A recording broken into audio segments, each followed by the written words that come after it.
and welcome to Basic Folk, where we have honest conversations with folk musicians.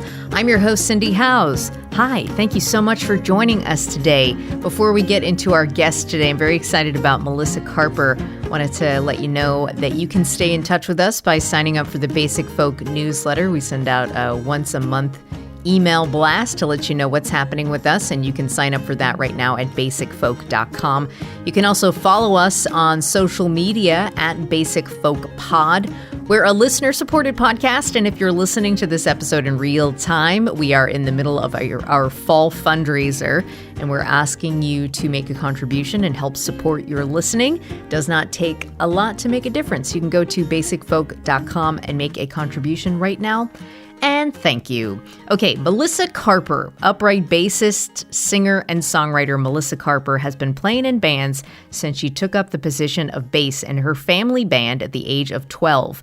She grew up with a reverence for country music in her small-town Nebraska family. The original Carper Family band toured regionally on the weekends at Elks Lodges, VFWs, and small bars.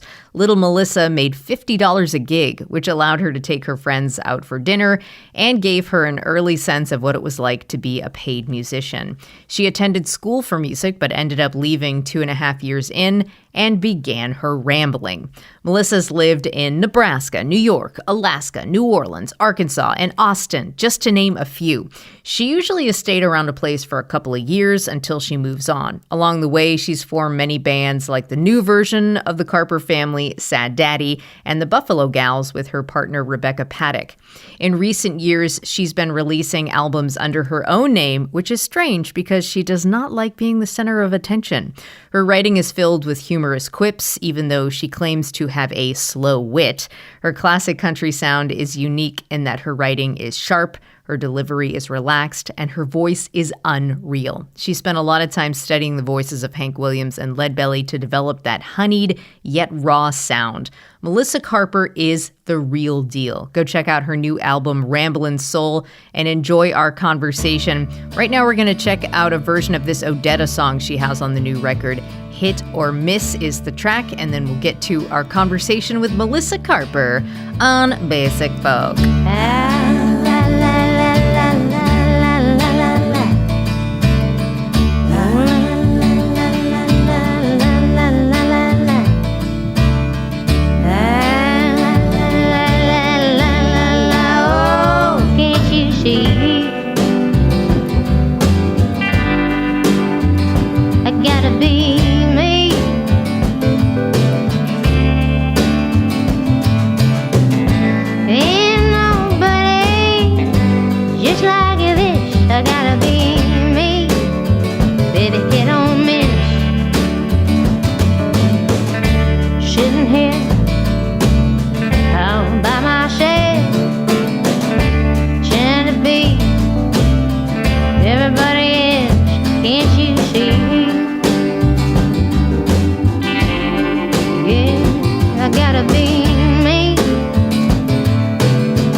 Melissa Carper, thank you so much for talking to me today. I love your music. I love your new record, and I'm very pumped to get to know you a little bit. Thanks for having me, Cindy. You grew up in rural Nebraska in North Platte. Is that how you say it? Yeah, that's right. Yeah, I looked it up on a map, and I kept zooming out to see when I would recognize a town, and I never did. Yeah, it really did feel like I was in the middle of nowhere in western Nebraska, for sure. You were playing and traveling regionally in your family band. So for those who don't know, your mom sang and played rhythm guitar. Your older brother was on lead guitar, younger brother on percussion. You were on bass. Dad was the manager. You played country music together, and it was like your mom's dream to have this band.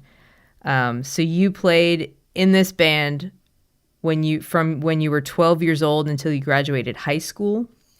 So I've talked to people before on this podcast who've been in family bands, and it just was kind of normal for you. You know, it was your normal experience, but it's actually pretty unusual to grow up that way. So when did you come to realize that this was like a special experience with your family? And how do you reflect on the family band now?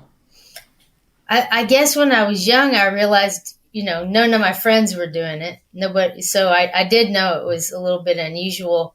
And I had money already. My parents would pay me, and none of my friends had money. So that was kind of fun. I would take my friends out to like Pizza Hut or something. And, but Popular. yeah. Well, my friends always thought it was pretty cool. And, I don't know that I came to really appreciate it.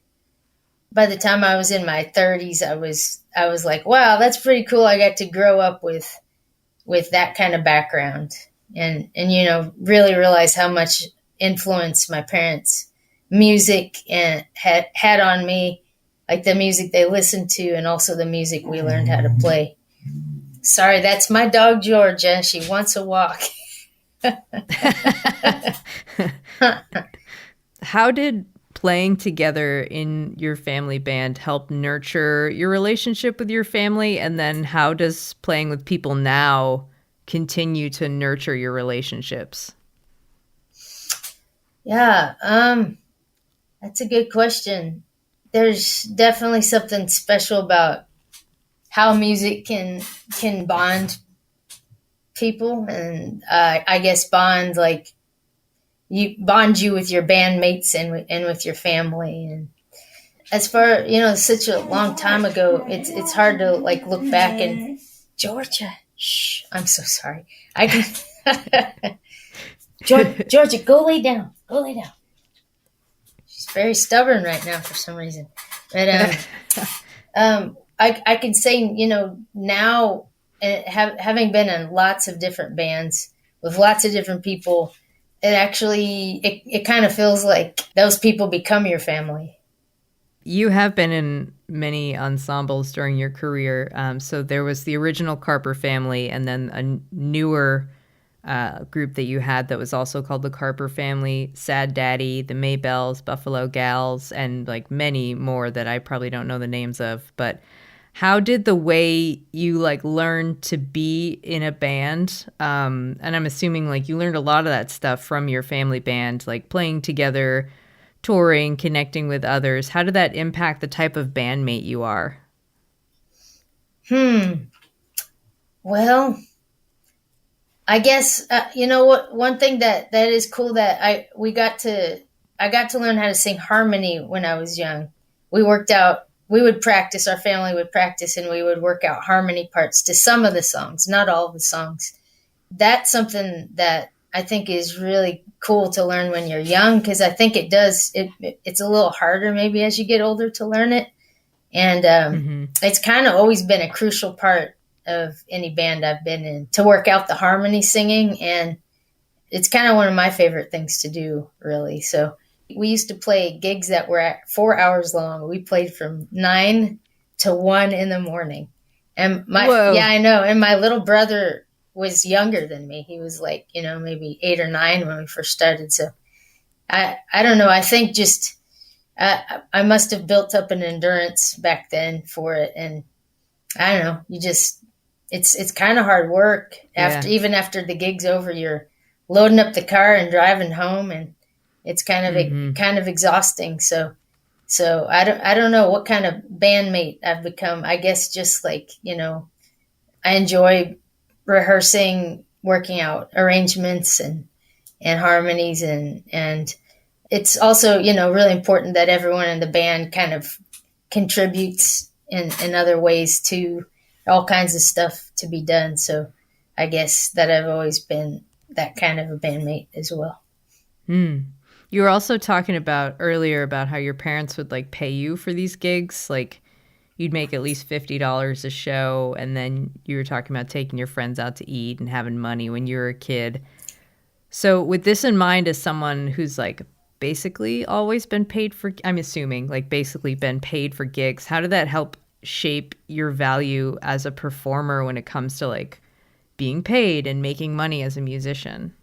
It's actually kind of it's kind of funny. Well, so a lot of those gigs I remember they paid $200, and this was back in the '80s, and it was for a 4-piece band, and we were playing like the Eagles, Elks, and Moose, and that kind of thing. So $200, and my parents wouldn't keep any extra money for gas or anything, and they gave us all $50. They gave me 50, and my brother, my older brother, and my younger brother. We all got $50, and I remember in the '90s, I was still getting $50.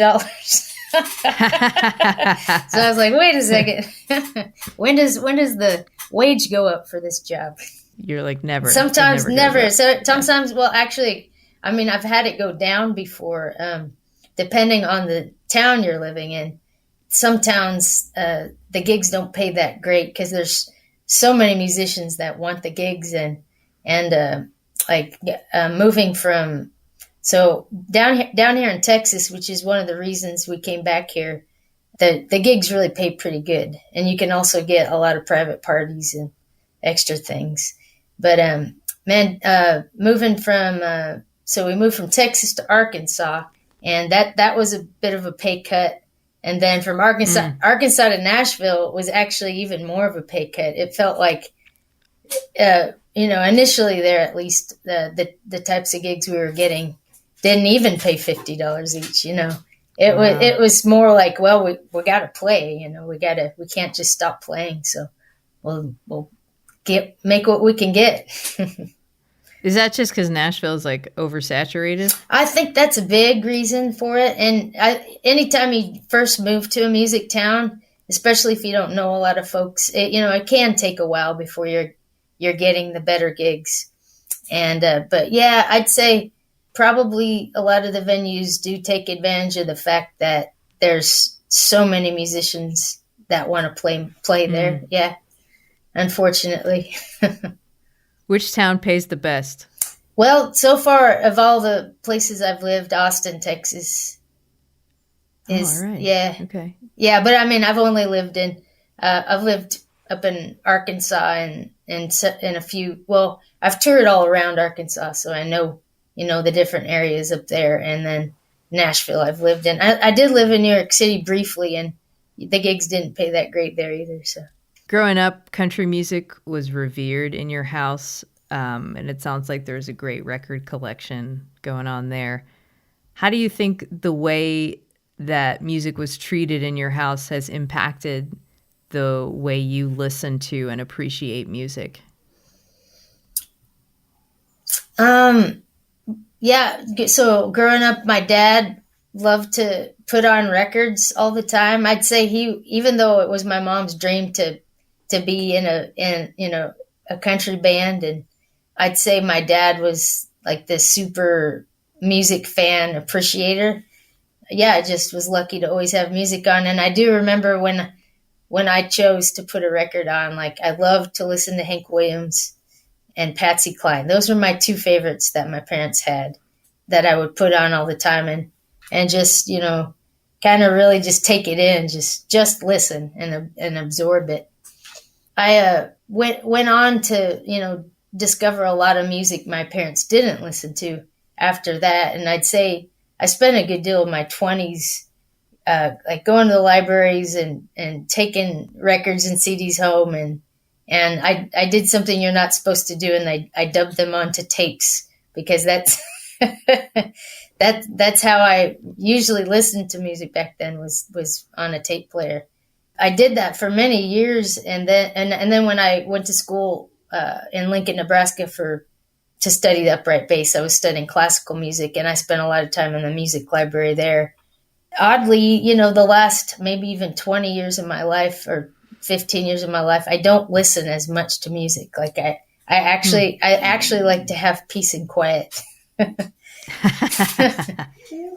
But I feel like that all those years I was listening was really super important. You started playing bass in the 4th grade.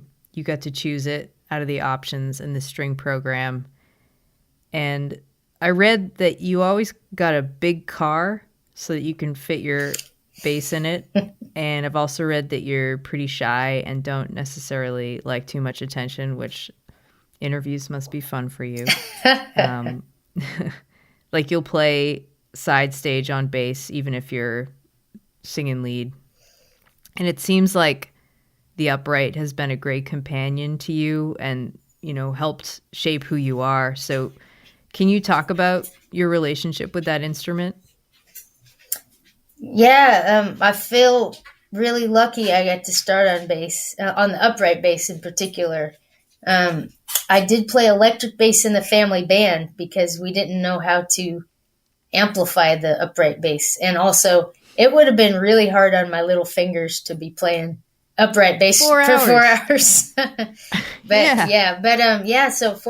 it's kind of incredible that North Platte, Nebraska had a string program and a string program where they started kids in 4th grade. So I feel really lucky. I got to grow up and start on bass that young. They have half-side basses for kids. Also, I was lucky to have a string teacher, the orchestra teacher in both junior high and high school was a bass player, and he had majored in bass, had majored in music performance with bass as his instrument. So he started giving me lessons and also getting me ready to audition for colleges and stuff. So that was pretty cool too. The nice thing about being a bass player is because everybody needs a bass player, and it's like, crucial in every band. So, I always have been able to join a band and find work. And I actually I really enjoy the rhythm, like that I'm a rhythm player, because I love rhythm.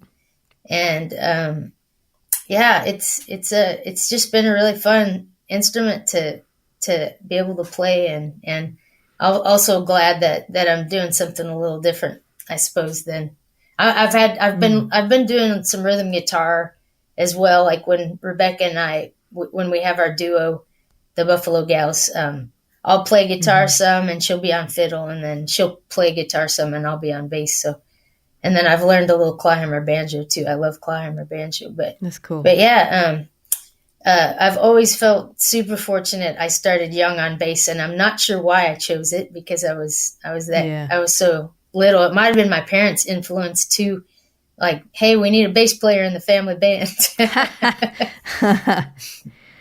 Yeah, I was thinking about it in terms of like, and I don't know if I'm just sort of like projecting this on you, but if you were somebody who felt shy on stage, it must have been nice to have an instrument that's like basically your size, like next to you. Yeah, absolutely. That's so true. I've also appreciated that part of it, just kind of to be able to hide behind it a little bit. And to also, to be people's bass player. Maybe I'm just the bass player and a harmony singer. And like I do that with Brennan Lee a lot. I'll be, her backup person. And I actually really enjoy that. It's a completely enjoyable, stress-free position. Yeah.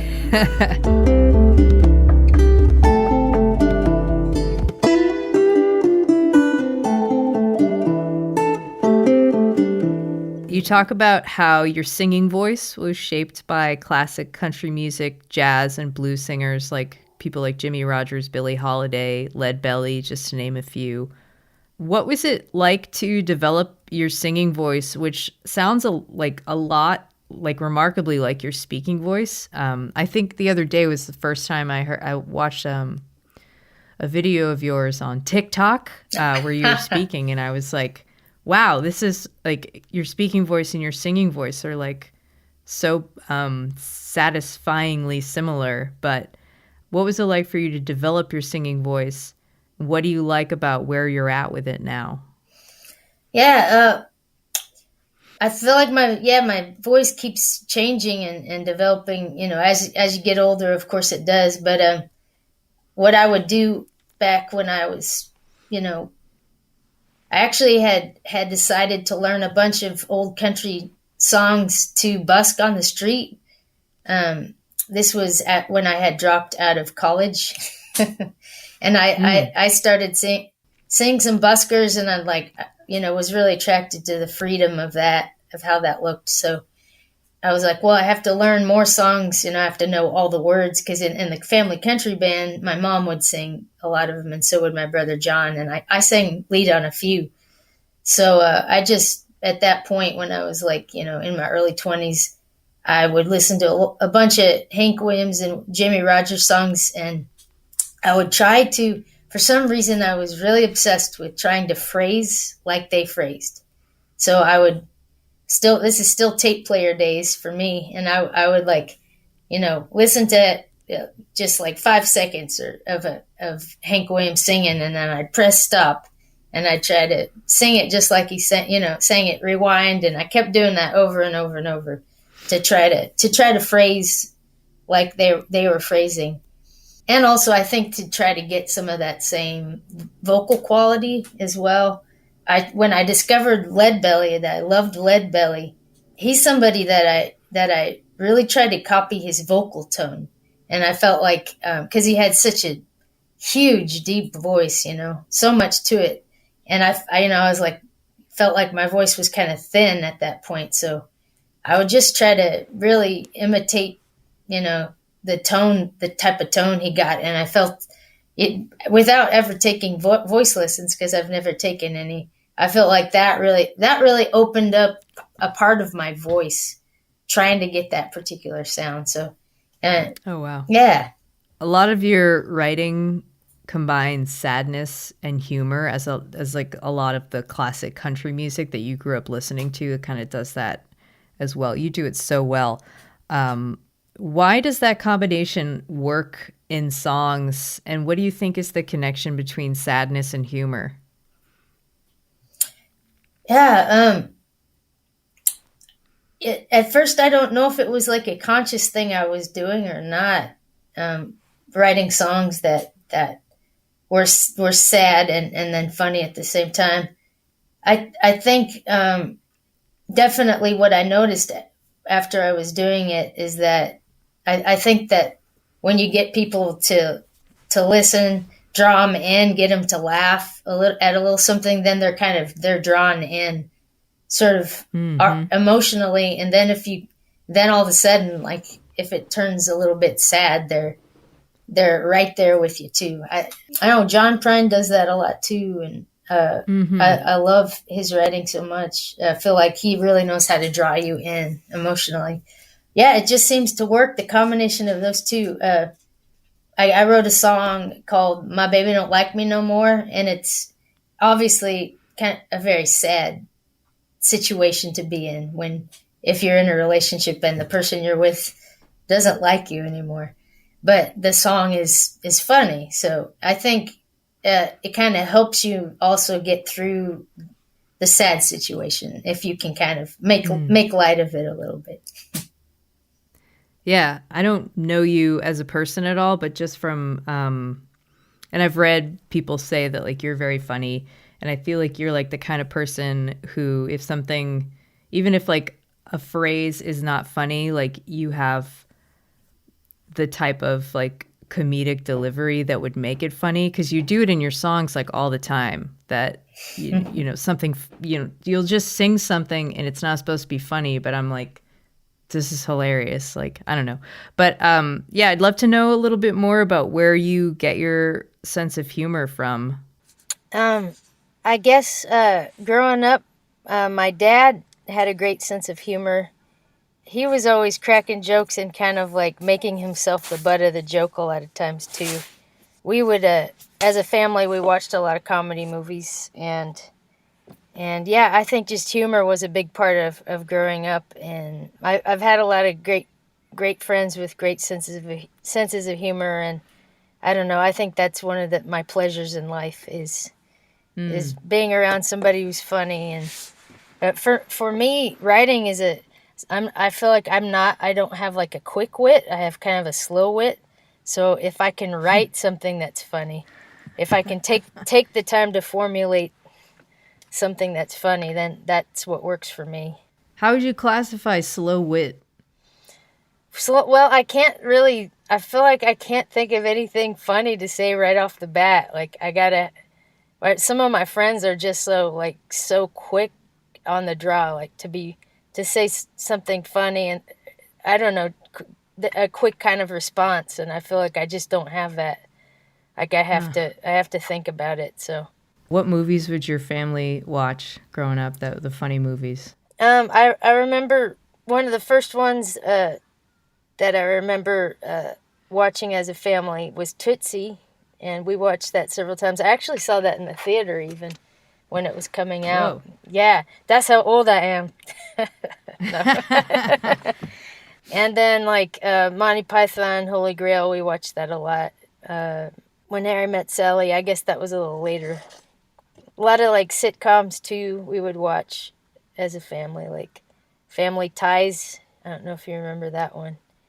Oh yeah. With Michael. Alex P. Keaton. Yeah. The Cosby Show, and we would watch comics too, like we watched Bill Cosby and Richard Pryor.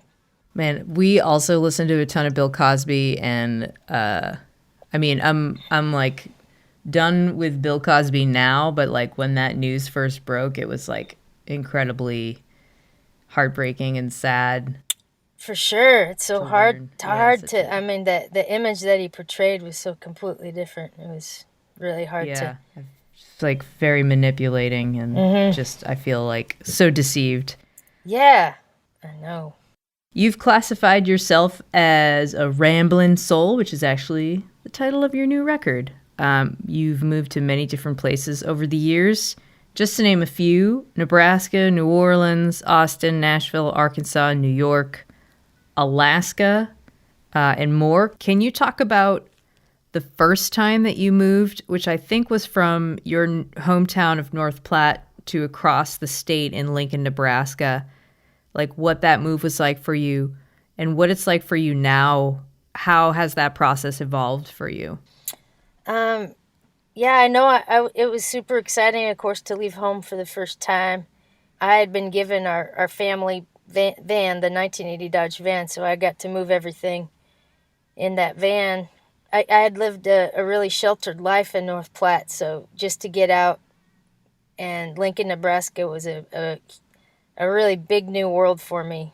Even though it's a small city, it was pretty exciting to live there. Yeah, so that was the first time I moved, and then I guess I dropped out of school. I dropped out of college after about 2.5 years, and one of my first adventures after dropping out of college was flying up to Alaska and working in a fish factory, and for a summer, and that was super exciting. I'd say that was probably because I dropped out of school and gone so far away from home. That was my first big adventure on my own, and I definitely realized at that point that I kind of had a wild streak, a very wild, adventurous streak in me that was really ready to let go. Wow. Where in Alaska? I ended up in Petersburg, Alaska, which is in the southeast. It's one of the islands, and worked in a fish factory there for a summer.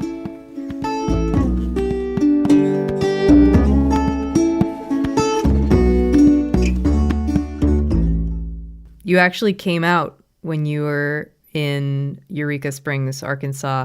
So up to that point, if you're comfortable talking about this, what was your story like? Did you always know that you were gay, and how do you reflect back on your pre-coming out life? I started really noticing that I liked, I was falling in love with my little girlfriends when I was like 8 or 9. So I knew when I was young, and it was definitely hard because it was the 80s in North Platte, Nebraska, and I didn't know anybody, that was gay, and also my parents were very religious, and that was a sin, and so I thought I was perverted. So it was definitely hard. And let's see. I think I was actually 23 when I did for the first time tell somebody, and that was my friend that from Lincoln, Nebraska, who told me he was like, I think you'll like Eureka Springs, Arkansas. So yeah, so he was the first person I told, and then in Eureka. You went to Eureka Springs for the gays. Well, I didn't know that's what I was doing. But Oh. I think my friend knew when he was like, Oh. I should take you to, he was quite a bit older than me. He was like maybe 10 years older than me. And, Mm-hmm. also a very free spirit. He always had odd jobs, and half the time he didn't have a job. But, so yeah, he was like, he got in the van with me. He was like, yeah, let's move down there. So it was a good town to be in because it just felt like it was normal there. And that's nice to feel like it was normal. Yeah, because it is normal. Because it is normal. Yeah.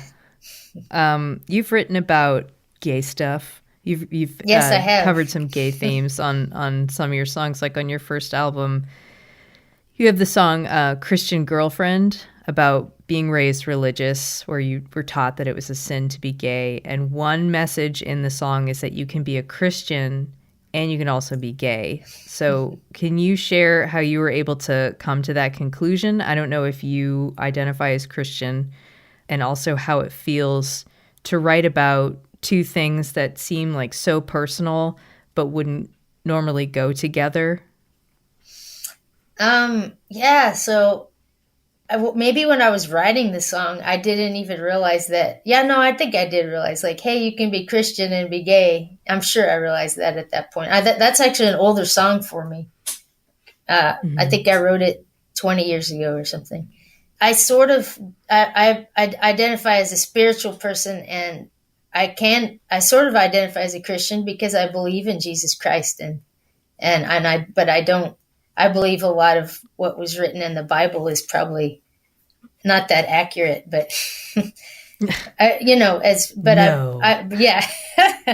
So I was like, but I like this Jesus guy still. Anyway, sometimes when I'm writing something, I don't really know exactly why. I wrote a song more recently called "Pray the Gay Away." Have you listened to that song as well? No, I haven't. Oh, okay. So that's an even gayer song. Oh, wow. Okay. Is that on a solo? Where is that record? Song? Pray the Gay Away is on a Buffalo Gals band. It's called Where the Heart Wants to Go. And actually, I co-wrote that song with Brendan Lee. It was her idea to write a song called Pray the Gay Away. And she played just like that first little bit of it for me. Well, once you listen to the song, you'll know what I'm talking about. She played just the first little chorus bit. And I think she thought, obviously, it would be funny to mix a fundamentalist sounding, gospel song with this, type of theme. So I guess with bluegrass, it feels almost the same way. If I'm writing a song in bluegrass style and working with that theme, you just don't hear bluegrass songs that are, discussing that. So it feels like just a progressive thing, I guess, to be doing, which is strange because it seems like it shouldn't be that progressive at this point, but somehow it still is. Yeah. You have an affinity for big old cars. You have more than one song about an old car, including on the new album, the 1980 Dodge van. When did you realize that you had this connection to cars, and like, what's it been like to express that in your writing?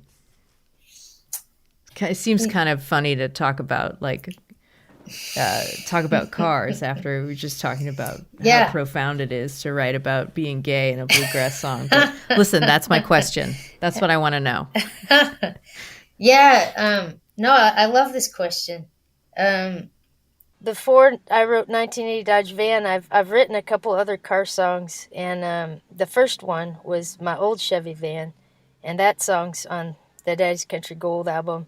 I guess writing that song was the first time I realized what a connection that I had to that car. I had inherited that car from my family as well, actually, after both of my parents died. I drove that car around probably 7 or 8 years, and I lived in it some, moved around quite a bit in it, and of course, I had my family memories as well that were attached to that car. So when I sold it, I got really super sad. I didn't realize how sad I was going to be when I sold it. It was kind of more like selling a home or a family heirloom, or it was just really, really hard. I'd kind of wished for years that I wouldn't have sold it. And anyway, that's what I wrote that song, My Old Chevy Van, and realized how attached you can get to a car. But then I also realized it was not just the car, of course, but all the memories is really what it's about. And then I wrote a song for somebody else's car called I'd Never Sell Sue, and that's on a Buffalo Gals album, Where the Heart Wants to Go.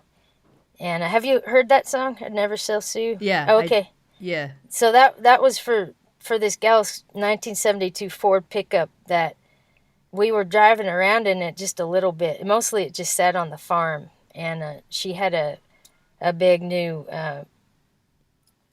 Ford, what do they call it? 150? Is that right? Is that a truck or a van? Oh, it was a truck. It was just a big, huge new truck. Oh, that's what F-150. That's what it is. F-150. Yeah. So that's how much I know about cars. But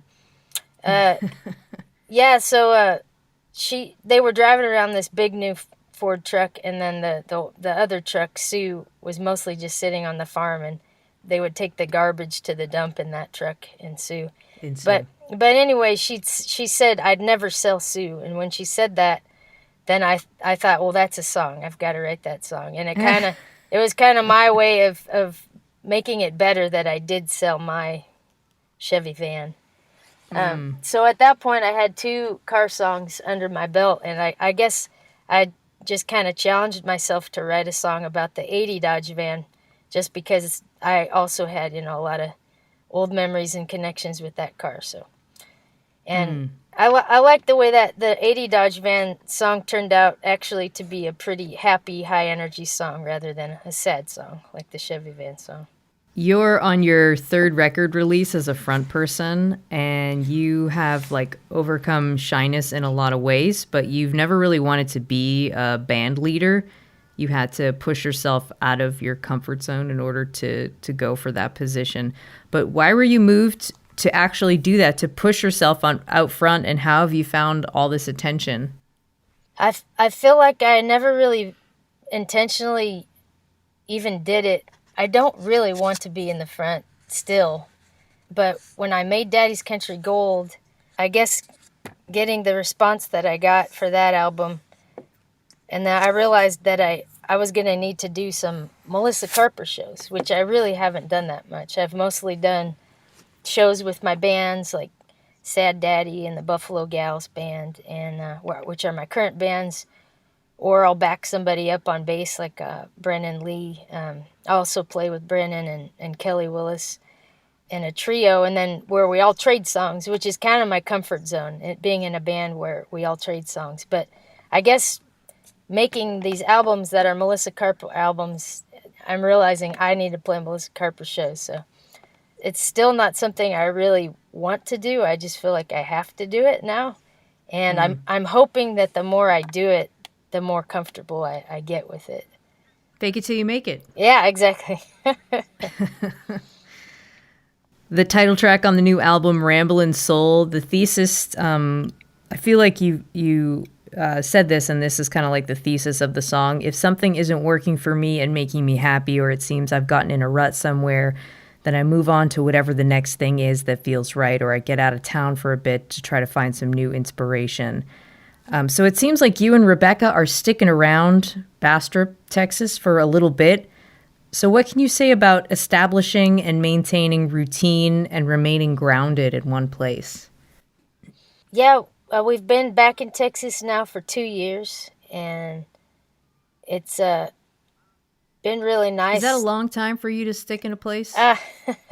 It's kind of a long time for me to stay in the same house in the same town.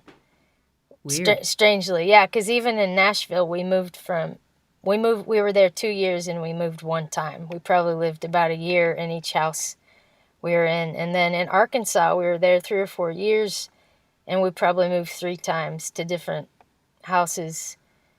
Same thing when I lived in Austin. Before that, I lived in maybe 4 different places, and I'd also tried to move back to Arkansas, and I tried to move to West Virginia for like 3 months when I lived in Texas. So it was, I don't know what it is, but a lot of times it's been difficult. There's a part of me that really wants stability and wants a home, the same home. And so being on the same farm for 2 years, actually, it's funny, at the beginning of this year, I was telling Rebecca, I was like, I think I have to move off this farm if we don't get full electricity here, because I was like, I can't do another, summer where I'm sweating all the time and another winter where I'm freezing all the time. Actually, we have solar electric that just isn't quite enough to heat or cool the house. And just a couple weeks ago, the farmer put in full electric for our heater and our cooler. So we still have solar. Hooray. Yeah. So it's a little less roughing it, and we'll stick around here. We love it on the farm. Like it's kind of it's a tiny space. We rent a tiny house, so it's not enough room. And then we do use an outhouse. We don't have a toilet, which neither of us really mind that, but I think it's the room. Not having enough room is kind of a problem sometimes. And then Rebecca wants to buy a house. She wants to own a house someday, and she'll probably be doing that within the next year or so. And that's gonna provide some stability. But then I'm thinking it would be nice to have the Texas home and then the Arkansas home. So I'm gonna get the Arkansas home. That's my plan.